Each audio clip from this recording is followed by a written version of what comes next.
Hello there, welcome. This is Leading Las Vegas. I am Danielle Ford of DanielleFord.com, where visibility makes a difference. And today, my guest here is JD Scott. He is amazing. He is the host of HGTV, among many other things. Can you tell us a little bit more about your background, what you do, and what you do for HGTV? Sure. Yeah, I've been a host for HGTV now for a few years. I do a number of shows. I'm on Brother vs. Brother, Property Brothers at Home, All American Amusement Parks. The list kind of goes on and on and on. But I do a lot of work online as well. I'm a social media influencer, which is how I met you originally. Yeah. Through Periscope. JD was so nice to be on a panel for an event we had, what was that, a year ago? Yeah, that's about a year ago. Perry Vegas, when Periscope was just kind of getting really hot and it was really popular, so that was very, very nice of you. I had some questions. I always get asked from my clients and my audience about separating your personal life and kind of like your true self versus your work, if you're using social media for business and if you are an influencer. So I thought that would be a great thing to ask you, because you also have the celebrity status. You're not just a business professional, but you probably have a lot of different people wanting a certain image from you. Right. And the thing I love about you, if you guys Google JD, you're going to fall down a rabbit hole of information, because he's so just charismatic and unique and you can tell, just very authentic to who he is. I paid her to say all these things. No, some people don't even think that's a good quality, but you can tell you just don't give a fuck.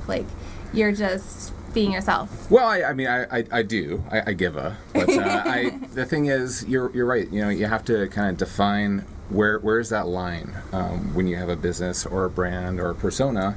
How much of your personal self can you put out there for that brand? And because I'm on a network that is fairly conservative, I can't put absolutely anything out there online that I want to. I blur the line a lot. I do like to still show myself through there, so it's not like I'm pretending to be someone else, but I have dialed it down a little bit. Well, I might not dive into as extremely controversial subjects as I might talk about before I was on TV. But I do like to, stir the pot a little bit, and I like to get people thinking, but I also like to make people laugh, and I like to keep it light at times. It can't all be serious, and it can't all be funny. You gotta kind of have the broad spectrum of what you're going to talk about. Do you think there is a balance, a percentage, maybe if you're gonna let your true colors show only this much, or this much should be business? Yeah, well, it really depends on what your business is, because there's certain areas that it's important that you are very reserved and you don't show certain sides or have certain views, and it depends on what you do for a living. Myself, I do like to show who I am, so the network knows that, my fans also know that, and I think they respect that I normally show a lot of the actual JD when I'm talking to them. So I think you've seen that probably in videos and whatnot that I do. If I was to give an actual percentage, I'd say maybe I hold back 5%. That's not very much. You don't want to see that 5%. That's a scary area. That's got to be pretty crazy. Very cool. So I have a question. I get it. I try to be authentic, in my Periscopes and live streams. But then there's some things that you don't necessarily need to be authentic about. When people ask you personal questions you don't want to answer, do you ever feel like you're hiding from your audience, or maybe your audience deserves to know the true you, but there's some things you just don't need to share? How you handle that? Well, you know what? There isn't a lot of questions that I won't answer. And I find that even if something is maybe a touchy subject matter, you can work around that to still answer it in a way that people will be satisfied, but maybe you're not giving 100% of the information that's out there. Kind of teetering on the line a little bit. Yeah, you're just kind of massaging what the answer that you're giving them, because life is all about perspective and about respect, and you have to be respectful for your audience. There's lots of people out there. That you've got conservative people, you've got people who are liberal, you've got children. So I don't ever want to offend people. I don't ever want to say something that is inappropriate for kids to to read or to see. So I just try and I keep that all in mind when I'm posting, when I'm on TV, anything that I'm doing. I just want to bear in mind who my audience is and what they're going to want to get out of that experience. Yeah, I like that. What would you say is the best way to create those relationships with people? If someone is just starting out and let's say they have a business or they're in an industry that is professional but not necessarily super conservative, and they want to create an audience and develop really strong relationships with them, what kind of like social media would you suggest for them? Well, that's a good question. First off, know who your audience should be. So depending on what your business is or what you're trying to accomplish, whether that's TV or public figure or running a sandwich shop, know who the people are that you want to bring in, and also know that sometimes your personality with your friends and your family maybe isn't right for the public persona. If you drop the F-bomb a lot, you got to sometimes be aware, that it will not work in every situation. Now, as far as what social media to use, well, there's just so much out there. Like, it can be boggling to try and wrap your head around. Overwhelming. And I use a lot of different stuff. Primarily at this point, my focus is Facebook, Instagram, Snapchat, Twitter, and Patreon. But those are the ones that I have found work best for me at this point. And that's not to say that there isn't other ones that I should be using, because new stuff is starting all the time. I was just talking to you earlier about this. Musical.ly and Lively are becoming huge. So you just need to find out where your audience sits mostly. If you have a lot of young kids are your target audience, well, then you should be on Snapchat. I mean, you just got to look at the demographic. I feel like you're right, especially with like the younger kids. As soon as their parents get there, they're like not interested in that platform anymore. Yeah, right? Exactly. There was a good article that said like the olds are coming to Snapchat. Yeah. So, and that's not what the kids want. They want that to be their area. But it's also good. I wasn't using Snapchat for a long time, and I went to VidCon, a big conference in LA, and they were telling us why we need to be on there is because there's this whole other group of young people that we weren't accessing. They love it. They know how to use it. And the older people weren't even trying to because they didn't understand it. So I was actually having a conversation with a friend who's a big Periscoper and Snapchatter, and he's in Europe and he has a chocolate shop. And he was just telling me last night that he's 52 and he's been on Snapchat for 4 years. Okay. And while he feels like he saw something other people didn't, he used to get like people thinking he was a creeper. They would be like, "What are you doing on Snapchat? Are you sending weird pictures? Are you like, what's the point?" But to be on these kind of platforms as a business owner, especially like a brick and mortar or somebody like that, and to be able to like see the value of that audience, I think is really special. So. You've done a great job on social media and balancing out, like not just relying on your network to get you an audience, but also like going out and being proactive about that. Yeah, and I think that's important too. You can't rely just on one aspect. You have to kind of venture out into every branch of it. And I push myself and push the envelope for social media constantly, and I think that that's why I've been fairly successful at gaining the audience that I have. Let me ask you a question, especially now that we're kind of in this crazy political area. Oh, here we go. Okay. Politics. Where do you think that fits into your social media, your audience, how much you share, your opinions? What would you suggest for that? So that is a very, very difficult subject because everyone is so vastly different in their views when it comes to politics, any subject like that, religion.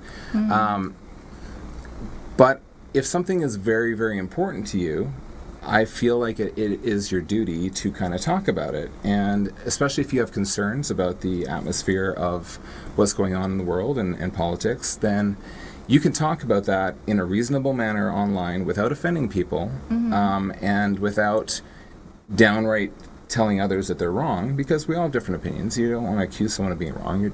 They're different. They have a different opinion than you. But I do that. If something is important to me, I talk about it. But I do this mostly on Facebook, and I have live chats, and we have developed this really respectful community where people come in and they'll tell me their opinion. And if it's different than mine, I want to know why. Like, why do you feel this way? Maybe I'll change some of my ideas, or maybe my ideas will change some of yours. So there's a way to do it. I think that the key is just respect. Don't go out there with the idea of attacking or trolling somebody. See if you can understand why they think the way they do. That's a really good point. Do you ever feel like, or are there any kind of like legalities with your network, or even if somebody had sponsorships, maybe if that company didn't agree, would you just? Well, that's that plays into a lot of areas of what I do in general. Is I can't burn bridges. Right. So every once in a while, I will pop onto Twitter and I will call out a company if I've gotten bad service or a product breaks. But I'm not doing it really in a aggressive way. I'm just letting them know this is what happened. I don't ever want to ostracize a company, because there could be a point where down the road, maybe I do need to work with them. Right. Maybe there's a sponsorship option down the road. So you always have to keep that in mind, is you don't want to burn your bridges, anything's possible down the road, unless you severely offend them, then that's not going to happen. And you just never know, like, who knows who. Yeah, exactly. Like, The world of entertainment or business is a small world. Like, everyone does seem to know each other. So you got to be careful what you say and who you say it to. I know, I kind of like struggle with that because I'm super opinionated, and I'm just kind of like, I want to, say what I feel and not hold back. But I feel like sometimes your audience will trust you more if they know you're going to tell like the truth, even if it's bad. Yeah.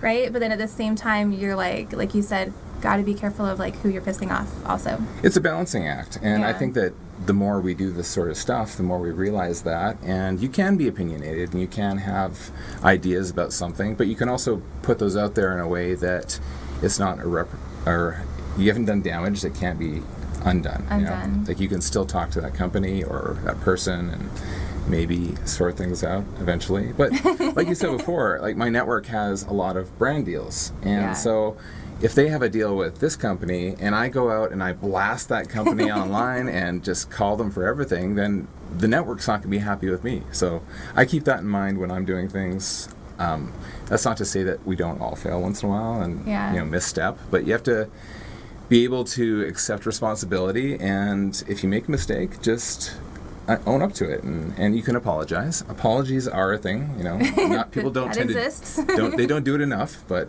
True. I have apologized once in a while if I've offended somebody and I hadn't meant to.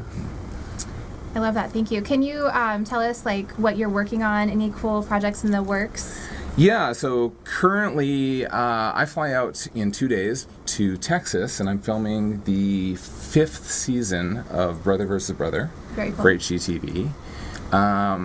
Let's see, we just finished up a show called Brothers Take New Orleans, and next up after that, I believe, is Property Brothers at Home. So we're busy, always on the road. My girlfriend, Annalie Bill, who you know, is doing makeup for us now, so Awesome. we get to travel together and work together. So that's nice. So a lot of people really know your brothers, and they know they kind of think there's only two, which was brought to light by the SNL skit. Yes, yeah. There is a number of people out there that aren't aware there's 3 of us, but I'm changing that. One person at a time, I'm changing that. And the other, like you said, there was a NSL skit, or SNL, where they made a joke about me, and they called me Proppy, and it And kind you loved it. It stuck. My fans started calling me Proppy, and I went with it. That's my new nickname. It's my license plate on my truck. That's great. A lot of people don't like realize like that you have a really huge role in their success and in your company. Yeah, we've been going for a long time. So we started doing what we do as teenagers in entertainment. In our early 20s, I think I was 20 when we got our first house, and we started renovating and flipping houses.